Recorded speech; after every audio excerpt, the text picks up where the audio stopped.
يا حبيب الله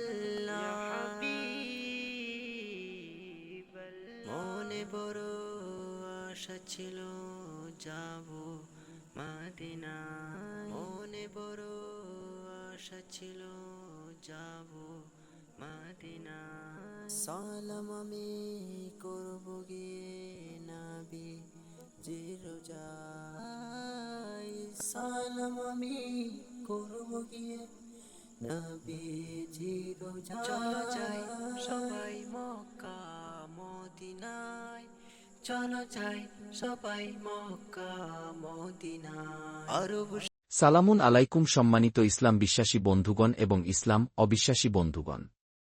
আপনাদের জ্ঞাতার্থে বলছি, আমাদেরকে কয়েক ভাগে বিভক্ত করে রেখেছে সেই ইবলিস নামের শয়তান। তার কুবুদ্ধির কারণে আমরা অনেকেই আল্লাহর নাজিলকৃত আল কুরআন থেকে বিমুখ হয়ে আছি। আমাদের বোঝার অযোগ্যতার কারণে সে আমাদের বিভ্রান্ত করে রেখেছে। বন্ধুগণ, যদি আমরা শয়তান ও ইবলিস সম্পর্কে বিস্তারিত জানতে পারি, তাহলে সহজেই বুঝতে পারব কিভাবে সে আমাদের আল্লাহর পথ থেকে দূরে সরিয়ে রাখে। তাই আসুন আমরা একে একে এই বিষয়ে বিস্তারিত জানি। প্রথমেই প্রকাশ ইবলিস বনাম শয়তান নিয়ে গবেষণা ভিত্তিক আলোচনা। এরপর প্রকাশ জিন কি ও ইবলিস কে। তারপর প্রকাশ কুরআনে ইবলিস ও কুরআনের শয়তান সম্পর্কিত সত্য। সবশেষে এই আলোচনাটি থাকবে মোট 10টি পর্বে সাজানো। আজ শুনবেন পর্ব নং 6। ইনশাআল্লাহ চেষ্টা করব বিষয়টি আপনাদের আয়ত্তে এনে দিতে।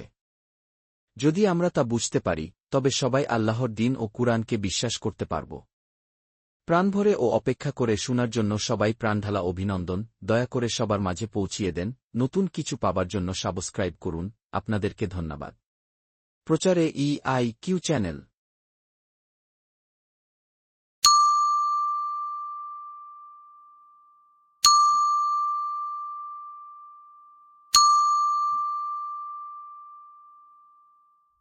يا رسول الله